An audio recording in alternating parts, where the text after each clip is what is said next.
शिवाय ओम नमः शिवाय ओम नमः शिवाय। ओम बंधेश्वराय नमः। सर्वेषां सर्वलिंगानां सार्वभौमो महाबल चतुर्युगे चतुर्वर्ण सर्वपापापहारकः। जय बंधेश्वर। सत्य शिव सुंदर कार्यक्रम को आपण समस्त को स्वागत। पूर्व अध्याय रे आमे श्रवण करुथिलु गोकर्ण क्षेत्र रे अर्थात उत्तर कन्नाड जिला कर्नाटक रे अवस्थित श्री महाबल शिवलिंगक कथा। आजिका अध्याय रे मध्य सेही महाबलेश्वर महादेवंकर विचित्र चरित्र विचित्र महिमा विषय रे आमे समस्ते श्रवण करिबा।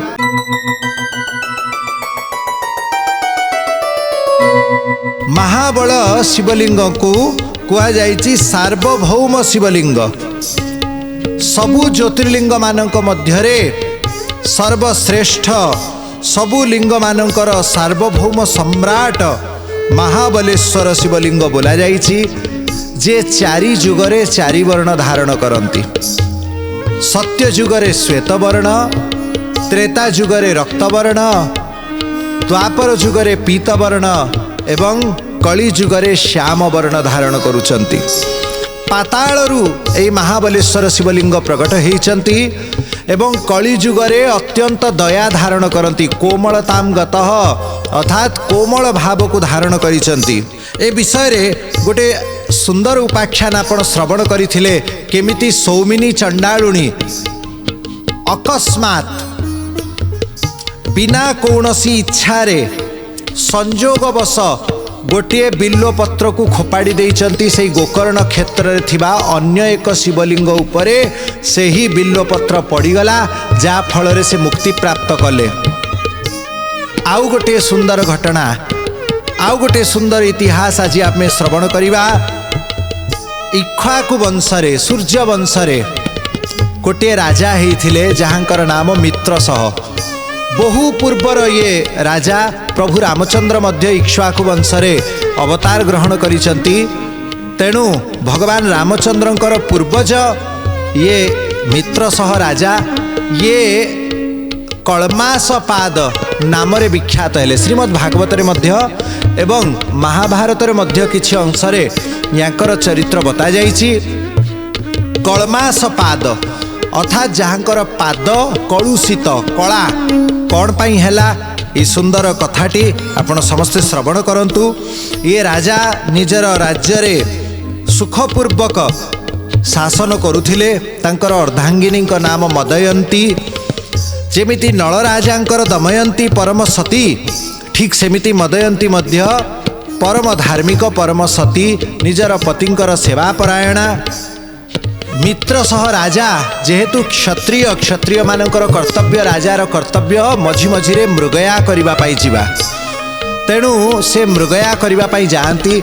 निजर देशर जो वन्य प्रदेश तार सुरक्षा, वन्य जीवजंतु मानकर रक्षणावेक्षण एवं जो पशु पक्षी माने आक्रमणशील हो पड़िचंती, जे जनसमाज को कष्ट दौचंती, आतताई जीव मानकर हत्या करिबा, तांको ठारू साधारण प्रजांकर जीवन रक्षा करिबा। तेणु मित्र सह राजा जाइचंती मृगया करिबा पाई। तांको संगरे विशाल सेना को नहीं जाइचंती। सेई जंगल रे गोटे राक्षस प्रकृति लोक रहुथिले, जहांकर नाम कमठ। या पाखरे बहु प्रकार दिव्य शक्ति मध्य थिला, किछि तांत्रिक कौशल से जानिथिला, जा फल रे से एका बेले बहुत ग्राम ग्रामांचल को से नष्ट भ्रष्ट कर दिए। संजोगवश मित्र सह राजा एई कमठ राक्षस सह भेट हेले। भिड़ा भिड़ी हेइचंती, परस्पर तांकर युद्ध हेइची एवं विशाल सेना साहाय्य रे मित्र सह राजा कमठ को मारिदेले। ये सबु दृश्य को देखुथिला दूर रे थाई कमठर सान भाई। से राजा को चिन्हीगला एवं मनरे शपथ कला कि जेमिति मो भाई को राजा मारिले मु से राजा को मध्य सेमिति दंडित करी ताकू मध्य मारिबी। किंतु जे धर्मप्रिय, जे धार्मिक निष्ठावान, जे साधु सन्त ब्राह्मण मानकर सेवाकारी, जे शिव भक्त, एमिति राजा को कौनसी प्रकार रे मारिबा एटा सहज नहीं। तेणु जेमिति हीरा को हीरा रे कटा जाए, से मनरे चालाकी करी विचार करिछि जे ब्राह्मणर अभिशाप द्वारा ही मु मित्र सह को दंडित करि पारिबी, मारी पारिबी, अन्य किछि बाट नहीं। कारण तार ब्राह्मण भक्ति, तार सन्थ भक्ति, तार शिव भक्ति ताकू सबु बेले बंचेई नब। तेणु ब्राह्मण चरण रे तार अपराध करेइबा। ये कौन करिछि? गोटे रोसैयार रूप धारण करिछि। मित्र सह राजांक पाखरे रोसैयार आवश्यकता थिला। समय पाई ये पहुँची गला, विभिन्न प्रकार सुंदर सुंदर रोसई प्रस्तुत कला, राजा को देखैला। राजा चाखिले, पसंद कले एवं ताकू रोसैया रूप में नियुक्ति देदेले। तार कूल, तार गोत्र, तार इतिहास न जाणिकी ताकू सेवक रूप में रखिले। तेणु बड़ विपदरे पड़ले। श्रोता बंधु, कौनसी चाकर को घरे रखिबा पूर्वरु आमे भल भाबरे तार पूर्वापर जानिबा उचित। से कौठु आसीची, कौ कूलरे जन्म होईची, तार कृति कौन, पूर्वरे कौठी रहिथिला, कौन कौन काम करुथिला। कारण अपरिचित लोक को सेवक भावरे निज घरे रखिले बड़ विपद सम्मुखीन हेबाकू पड़े। एबे भी देखा जाउची, बहुत थरे आपण खबर रे सुनिथिबे, न्यूज रे सुनिथिबे जे चाकर द्वारा केते लोक केते चोरीर सम्मुखीन होइचंती, हत्यार सम्मुखीन मध्य होइचंती। मित्र सह राजा आज सेई भूल करिचंती। कौन कले ना ताकू रोसईर अध्यक्ष करिदेले, ता हातर भोजन करने को लगिले। किछि दिन परे मित्र सह राजांकर बापांकर श्राद्ध पड़िला।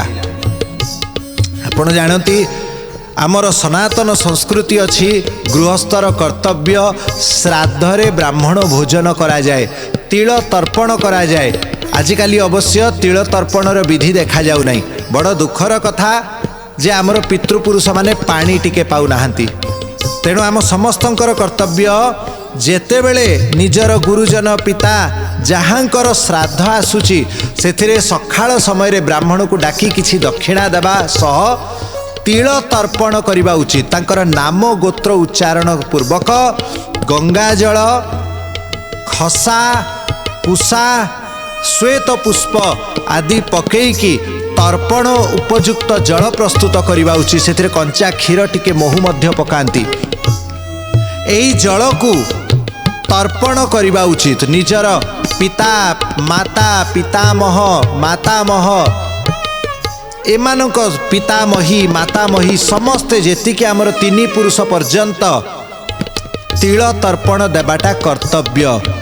कारण पितृपुरुषों उद्देश्य रे जलदान करिबाटा निहाती जरूरी। आमे केवल जे पिंडदान करिबा, तर्पण न करिबा ताहा ठीक नुहे। तेणु पिंड, तर्पण एवं ब्राह्मण भोजन ता सहित गाई, कुकुर, अतिथि अभ्यागत एमानंकु मध्य भोजन देबा आवश्यक। पंचग्रास 5टी स्थान रे काढ़िबा उचित। सुंदर पवित्र रोसई करिबा उचित। से रोसई को नारायण को अर्पण करिबा उचित। जो ब्राह्मण को आपण डाकुचंती से ब्राह्मण को कहंतु निज घरु शालग्राम नहीं आसीबे एवं शालग्राम का आगरे ये सबू नैवेद्य को भोग दिया जीव, पिंडदान करा जीव, तर्पण करा जीव एवं तापरे ब्राह्मण मौन पूर्वक भोजन करिवे। ब्राह्मण जीवा समय रे ताकू तिलक आदि करिबा परे ताकू भल दक्षिणा वस्त्र सह ताकू विदाय करिवे। एटा हैला श्राद्धर विधि। किंतु धीरे धीरे श्राद्धर विधि लोप हो चली। लोक माने एबे कौन करती, जेहेतु निजे आमिष भक्षण करती तेणु ब्राह्मण को भोजन देबे कौन, ता बदल रे कौन दौरान ना उष्णा चाउल किले खंडे, ता सहित गोटे आलू, गोटे कदली, नने बैगण टंकाटे 10 टंका एमती कौन किछि देकी विदाय करुचंती। आपण चिंता करंतु, वर्षरे थरे जे आमको जन्म देइथिले, जे आमको पालिथिले, तांको पई कौन आमर कर्तव्य नाही भल रोसई करिकी ब्राह्मण को श्रद्धापूर्वक देबा। श्राद्ध श्रद्धा द्वारा ही होता है। श्रद्धा विहीन श्राद्ध श्राद्ध नुहे। मित्र सह राजा श्राद्ध देइचंती निजर पिता को। रोसैया को कहले उत्तम उत्तम रोसई कर, गो घृतरे रोसई कर, विशेष करिकी जह्नी एवं बीरी रे प्रस्तुत द्रव्य सबू श्राद्ध दिन देवा आवश्यक। कारण बीरी दही सह बीरी जदि दिया जाए एवं बीरीर पिष्टक आदि जदि अर्पण करा जाए, एटा समस्त पितृपुरुषों को अत्यंत तृप्ति प्रदान करि थाए। तेणु मित्र सह राजा मध्य उत्तम उत्तम द्रव्य सबु प्रस्तुत करैचंती। निजर कुलगुरु वशिष्ठ मुनि को डाकिचंती। वशिष्ठ मुनि भोजन करिबा पई बसी पड़िचंती एवं प्रथम ग्रास जेतेबेले से ग्रहण कले ताकू अबागिया लागिला।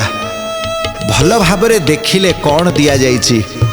जेतेबेले निरेखी देखिचंती जानी पारिले, अरे ये तो शाक भितरे मांस तैयारी करिकी दिया जाइछि। वशिष्ठ मुनि परम वैष्णव, परम शिव भक्त, पवित्र आचरणशील, से जेतेबेले भूल बसात मांस भोजन करि देइचंती, तांकु केते कष्ट हेइथिबो। व्याकुल हेइ पड़िले, रागी जाइचंती, डाकिले, अरे नीच राजा, तू श्राद्धरे आमिष रंधन करिलु, ता माने तू मध्य आमिष खाउचु। मु तोते विश्वास करिकी तो घर को आसिली, तो रोसईर रंधा खाइली, किंतु आज मोर धर्म भ्रष्ट हो गला। मते साकरे आमिष मिसेईकी दिया गला। आमिष मनुष्यर भोजन नुहे, मांस भोजन राक्षस मानकर भोजन। ता माने जना पड़ी गला तू मध्य आमिष भक्षण करुचु। मित्र सह किछि कुहंते ता पूर्वरु वशिष्ठ मुनि श्राप देले, जा तू राक्षस हेइ जा। राक्षसर भोजन तू करुचु, तेणु राक्षस शरीर पाई जा। मित्र सह चिंतारे पड़ीगले, ये कौन हैला? मु आमिष केबे खाई नाही, किंबा गुरुंक पाई आमिष रंधन करई नाही। आज पुणी श्राद्ध परि पवित्र दिन आमिष आसीबो कोठू? मित्र सह जानी पारिले नाही, रागी गले। गुरु को श्राप देवा पाई हातरे जल नहीं नेइचंती। संकल्प करिनेले गुरु को एबे से मारी देबे। एबे चिंता करंतु, क्रोध निजे श्राप देबाकू उद्यत होइचंती गुरु को। से समय तांकर अर्धांगिनी मदयंती तांकर हाथ धरी नेइचंती। हे प्राणनाथ, आमर भाग्यवशत आमे श्राप पाइलु, किंतु गुरु को जदि श्राप देबे आउरी अधिक विनाश प्राप्त हब। कारण संथ ब्राह्मणंकर धर्मभ्रष्ट आमे ही करिचु, तेणु आमे दंड पाइबा योग्य। किंतु अपर पक्षे जदि आमे तांकु दंडित करिबा, ताहेले आमे महान कष्ट भोग करिबा को पड़िबो। आपण रही जांतु, किंतु संकल्प हेइथिबा से जल को कोउठी पकेइबे, जोउठी पकेइबे सेटा ही विनाश हब। शेषरे अन्य कौनसी जागा न पाई निजर पाद उपरे पकेदेले। सेही समय तांकर पाद दीटा पचिगला, घा भरीगला तांकर पादरे। तांकर नाम पड़िला सेही दिनठू कलमास पाद, जहाँकर पादरे पाप रहिछि। एई जो संकल्पर जल पड़िबारु पापमय तांकर पाद रोगाक्रांत हेइछि। एपटे गुरु जो अभिशाप देइथिले राक्षस हेइ जिबार, ताकू वशिष्ठ मुनि टिके लाघव करिसंती। कहले, संपूर्ण श्रापटा मु फेरई पारिबी नाही, एथिरे तुमर दोष नाही, किंतु विधिर विधान मो पाटिरु बाहरी गला। सत्यवादी ब्राह्मणर शब्द केबे मिथ्या हुए नाही, तेणु तुमको भोग करने को पड़िबो। अवश्य ये समय अवधि मु टिके कम करी दिए। 12 वर्ष पर्यंत तुमको राक्षस रूप में रहिबा को पड़िबो। मित्र सह राजा तुरंत सेई राति पाउ पाउ राक्षस रूप में परिणत होइचंती। निजर घर त्याग करिकी जंगल रे आश्रय नेले, जंगल रे बुलंती, कौनसी मनुष्य को पाइले खाई दियंती, पशु पक्षी को देखिले खाई दियंती। एमिति बहुत समय बीतीगला। दिनकर कथा, मित्र सह राजा जो राक्षस रूप में अछंती, गोटे ब्राह्मण कुमार को देखिले। नवविवाहित किशोर अवस्था, कौलिया शरीर, बड़ सुंदर देखा होची। ତା ପାଖରେ ତାର ନବବିବାହିତା ପତ୍ନୀ ମଧ୍ୟ ଥିଲେ। ଏମାନେ ବରଯାତ୍ରାରେ ଫେରୁଥିଲେ ବିବାହ କରିକି। ଏ ସମୟରେ କଳମାସପାଦ ରାଜା ମିତ୍ରସହ ରାଜା ତାଙ୍କୁ ଦେଖିଲେ। ତୁରନ୍ତ ବ୍ରାହ୍ମଣ କିଶୋରକୁ ଉଠେଇ ନେଲେ। ତାଙ୍କର ପତ୍ନୀ ବ୍ୟାକୁଳ ହେଇକି କ୍ରନ୍ଦନ କରିଛନ୍ତି। ସମସ୍ତ ତାଙ୍କର ପରିବାର ବର୍ଗ ରୋକିଛନ୍ତି, କିନ୍ତୁ କଳମାସପାଦ କାହାର କିଛି ଶୁଣିଲେ ନାହିଁ। ସେ କିଶୋର ବ୍ରାହ୍ମଣକୁ ଖାଇଦେଲେ ଏବଂ ତାର ହାଡ଼ ସବୁ ଏଣେ ତେଣେ ପକେଇକି ପଳେଇଗଲେ। ପଛରେ ତାଙ୍କର ପତ୍ନୀ ନବବିବାହିତା ସୁନ୍ଦରୀ ବ୍ରାହ୍ମଣୀ ସେ କ'ଣ କଲେ ନା ନିଜର ପାତିବ୍ରତ୍ୟ ଧର୍ମକୁ ପାଳନ କରିଛନ୍ତି। ସେ ଅସ୍ଥି ସବୁ ନେଇଛନ୍ତି, ଗୋଟେ ଚିତା ପ୍ରସ୍ତୁତ କରିଛନ୍ତି। ସମସ୍ତ ପରିବାର ବର୍ଗ ବହୁତ ରୋକିଲେ, ବହୁତ କାନ୍ଦିଲେ। ନାଇଁ ନାଇଁ, ତୁମେ ଏମିତି କାମ କର ନାହିଁ। ତୁମର ତ ମାଂସ ଉଚ୍ଛିଷ୍ଟ ହେଇନାହିଁ, ତୁମର ଲଜ୍ଜା ହୋମ ହେଇନାହିଁ, ଚତୁର୍ଥୀ ହୋମ ହେଇନାହିଁ, ତେଣୁ ତୁମେ ଅନ୍ୟ ବିବାହ କରିବାର ଯୋଗ୍ୟ ଅଛ। ତଥାପି ପରମ ପତିବ୍ରତା ପରମ ସତୀ ସେ ବ୍ରାହ୍ମଣୀ କହିଲେ, ନା, ଯାହାଙ୍କ ସହିତ ମୁଁ ଅଗ୍ନିର ସାକ୍ଷ୍ୟରେ ବିବାହ କରିସାରିଛି ତାଙ୍କୁ ଆଉ ଛାଡ଼ିବି ନାହିଁ। ମୋର ପତିଙ୍କର ଦେହାନ୍ତ ହେଲା, ମୁଁ ବି ଆଉ ଦେହ ରଖିବି ନାହିଁ। ସତୀ ହେଇଛନ୍ତି।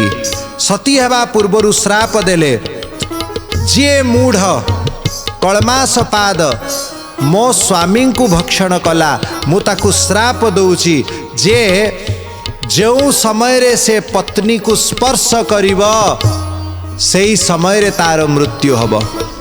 ସମସ୍ତ ଲୋକ ଏ କଥା ଜାଣିପାରିଲେ। କଳମାସପାଦ ଆଉ ବର୍ଷକ ପରେ ତାର 12 ବର୍ଷର ଅବଧି ପୂରଣ କରିଛନ୍ତି। ଯେତେବେଳେ ଆସିଲେ ଫେରିକି, ତାଙ୍କର ପତ୍ନୀକୁ ସ୍ପର୍ଶ କରିବା ପୂର୍ବରୁ ଶ୍ରାପର କଥା ମନେ ପଡ଼ିଗଲା। ଆଉ ପତ୍ନୀକୁ ସ୍ପର୍ଶ କରିପାରିଲେ ନାହିଁ।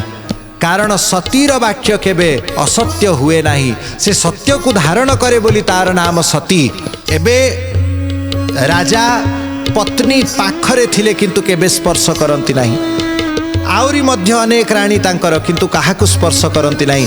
ଧୀରେ ଧୀରେ ମନରେ ବୈରାଗ୍ୟ ଜାତ ହେଲା ଏବଂ ବୈରାଗ୍ୟରେ ସେ ଘରଦ୍ୱାର ଛାଡ଼ିଦେଲେ। ଯେଉଁ ବ୍ରାହ୍ମଣକୁ ହତ୍ୟା କରିଥିଲେ ସେ ବ୍ରହ୍ମ ହତ୍ୟା ତାଙ୍କୁ ବାରମ୍ବାର ସ୍ୱପ୍ନରେ ଦେଖାହୁଏ। ଅନେକ ସାଧୁ ସନ୍ତ ଋଷିମୁନିଙ୍କୁ ପଚାରିଲେ, ମୁଁ ଏମିତି ଭୟଙ୍କର ସ୍ୱପ୍ନ ଦେଖୁଛି। ଗୋଟେ ଉଲଗ୍ନ ନାରୀ, ଯିଏ ହାଡ଼ ମାତ୍ର ଶରୀର, ଚୁଟି ମୁକୁଳା, ଯିଏ ବଡ଼ ବଡ଼ ନଖ ଧାରଣ କରିଛି, ପାଟିରୁ ଯାହାର ରକ୍ତ ବୁନ୍ଦା ଖସୁଛି, ଏମିତି ଭୟଙ୍କରୀ ନାରୀ ମୋ ପଛରେ ଲାଗିଛି। ମୋ ଜୀବନ ଦୁଃଖମୟ ହେଇଯାଇଛି। କ'ଣ ପାଇଁ? ସମସ୍ତେ କୁହନ୍ତି ବ୍ରହ୍ମ ହତ୍ୟାର ଦୋଷ ତୁମ ପଛରେ ରହିଛି। ସେ ନିଜେ ମଧ୍ୟ ଅନୁଭବ କରନ୍ତି। ବହୁ ତୀର୍ଥ ଗଲେ କିନ୍ତୁ ତାଙ୍କ ମନକୁ ଶାନ୍ତି ମିଳେ ନାହିଁ। ଦିନେ ମିଥିଲାପୁର ନିକଟରେ ଗୌତମ ଋଷିଙ୍କର ଆଶ୍ରମକୁ ଯାଇଛନ୍ତି। ଗୌତମ ଋଷି ପରମ ଭକ୍ତ, ପରମ ଶୈବ ଗୌତମ ଋଷି ତାଙ୍କୁ କହିଲେ, ହେ ରାଜନ, ଏ ବ୍ରହ୍ମ ହତ୍ୟା ଯେ ପର୍ଯ୍ୟନ୍ତ ନ ଯିବ ତୁମେ ଶାନ୍ତି ପାଇବ ନାହିଁ। ଆଉ ବ୍ରହ୍ମହତ୍ୟାକୁ ଦୂର କରିବାର ଶକ୍ତି ସଂସାରରେ କେବଳ ମହାବଳ ଶିବଲିଙ୍ଗଙ୍କର ଅଛି। ତେଣୁ ତୁମେ ଶିବଙ୍କୁ ଆରାଧନା କର। ଭଗବାନ ଶିବଙ୍କୁ ଆରାଧନା କରିବା ଦ୍ୱାରା ଜୀବନର ସମସ୍ତ ଦୁଃଖ ଦୂର ହେଇଯାଏ, ସମସ୍ତ ଅଭାବ ଦୂର ହେଇଯାଏ। କଳମାସପାଦ ଚାଲି ଚାଲିକି ମିଥିଲାପୁରରୁ ଆସିଛନ୍ତି କର୍ଣ୍ଣାଟକକୁ। କର୍ଣ୍ଣାଟକର ଉତ୍ତର କନ୍ନାଡ଼ରେ ଗୋକର୍ଣ୍ଣ କ୍ଷେତ୍ରରେ ପ୍ରବେଶ କଲେ ଏବଂ ଭଗବାନ ଶିବଙ୍କୁ ଦୂରରୁ ଦର୍ଶନ କରିଛନ୍ତି। କଳମାସପାଦ ରାଜା, ଯାହାଙ୍କର ପୂର୍ବ ନାମ ମିତ୍ର ସହ, ସେ ଏକରେ ବ୍ରହ୍ମହତ୍ୟା କରିସାରିଛନ୍ତି। ଦ୍ୱିତୀୟରେ ତାଙ୍କର ପାଦ ଘାରେ ଆକ୍ରାନ୍ତ, ବିଭିନ୍ନ ପ୍ରକାର ରୋଗ ତାଙ୍କର ପାଦରେ ଦେଖାଯାଉଛି। ଦେଖିଲେ ଘୃଣା ଲାଗୁଛି। ଯିଏ ପତ୍ନୀକୁ ସ୍ପର୍ଶ କରିବା ମାତ୍ରକେ ମୃତ୍ୟୁ ହେଇଯିବେ, ଏମିତି ଅଭିଶାପଗ୍ରସ୍ତ ଏହି ଦିନହୀନ ଅବସ୍ଥାରେ ସେହି ମିତ୍ର ସହ ରାଜା ଚାଲି ଚାଲିକି କର୍ଣ୍ଣାଟକ ପ୍ରଦେଶକୁ ଆସିଛନ୍ତି। ପଶ୍ଚିମାମ୍ବୁଧି ତୀରಸ್ಥಂ ଗୋକର୍ଣ୍ଣಂ ତୀର୍ଥମୁତ୍ତମಂ ତତ୍ରାସ୍ତି ଶିବଲିଙ୍ଗಂ ତନ୍ମହାପାତକନାଶନಂ तत्र गत्वा महापापा स्नात्वा तीर्थेषु भूरिश महाबलं च संपूज्य प्रयाता शंकरं पदम। पश्चिम समुद्र निकटकू गोकर्ण नामक महातीर्थरे भगवान शिव जे महापातक नाश करती एमिति महाबल शिवलिंग रूपरे अवस्थित एठी आसीचंती तीर्थरे स्नान करिचंती महादेवंकर पूजन करिचंती एवं भगवान शिवंकर दर्शन प्राप्त करिले। भगवान शिव साक्षातरे प्रकट हेले राजांक उपरे करुणा करिचंती कर्पूर गौरम करुणावतारम संसार सारं भुजगेन्द्रहारम सदा वसंतं हृदयारविंदे भवम भवानी सहितम नमामि। करुणावतार वास्तव में भगवान शंकर, तेणु से ही करुणावतार शिव दर्शन देले कहले हे राजन मु जानिछि तुमर कष्ट को मु जानी पारुछि तुमर एही दुर्गतिर कारण मु जानी पारुछि तेणु एबे आउ चिंता कर नाही मु तुमर समस्त दुख को दूर करुछि तुमर पाद आजिठु स्वस्थ हब किंतु कला दाग टिके रहिथिबो कारण तुमे गुरुद्रोह करिथिलो गुरुद्रोहर स्मरण करैब तुमको अनुताप करैबाकू पड़िबो तेणु तुमर पादरे से कला चिन्ह रहिथिबो। इतिहास तुमको कलमास पाद नाम रे ही जानिबे मित्र सह नाम कम लोक जानिबे किंतु कलमास पाद अधिक लोक जानिबे।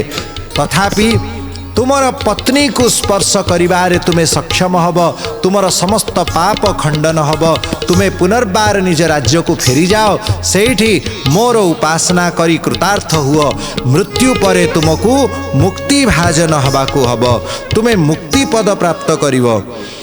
तेणु कलमासपाद राजा गौतम मुनिंकर आज्ञारे भगवान शिवंकर भक्ति करिकी निजर पाप को खंडन करिचंती।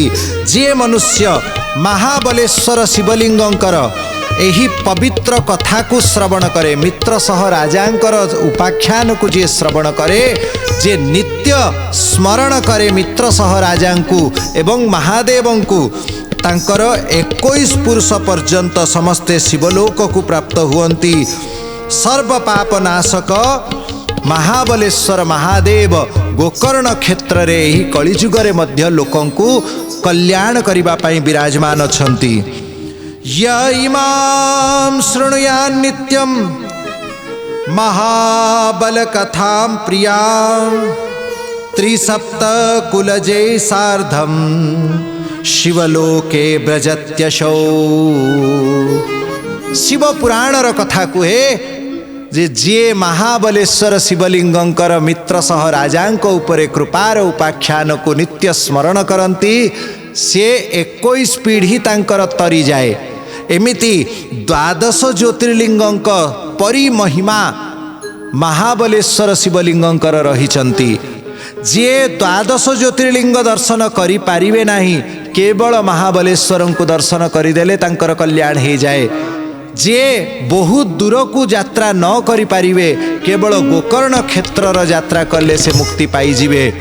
जे न जाई पारुचंती से महादेव महादेव महादेव महाबल महाबल महाबल बोलिकी तांको स्मरण करिले ही तांकर सकल पाप सकल ताप सकल रोग सकल दुख विनाश हेई थाए। तेणु हे श्रोता बंधु विश्वासे लभई कृष्ण तर्के बहुदूर तांको विश्वास पूर्वक श्रद्धा पूर्वक स्मरण करंतु आपणक जीवन रे अनुभव करि पारिबे भगवानंकर कृपा को भगवानंकर करुणा को। विपद आसीब नाही ताहा नुहे विपद आसीब किंतु विपदरू से रक्षा करिबा पई सदा सर्वदा आम निकटरे रहिथिबे। तेणु शिव नामर महिमा शिवार्चनर महिमा संजोगवश शिवार्चनर महिमा रहिछि। भूल बसात 2 थर सौमिनी नाम उच्चारण करथिले जा फल तीर्थ लाभ हैला। तेणु यथा संभव जेते पारुचंती भगवानंकर नाम कीर्तन करंतु जेते पारुचंती तांकर कथा श्रवण करंतु। भगवान शिवंकर 12 ज्योतिर्लिंगर कथा आमे सुनिबा आगामी अध्याय रे। जय बंधेश्वर।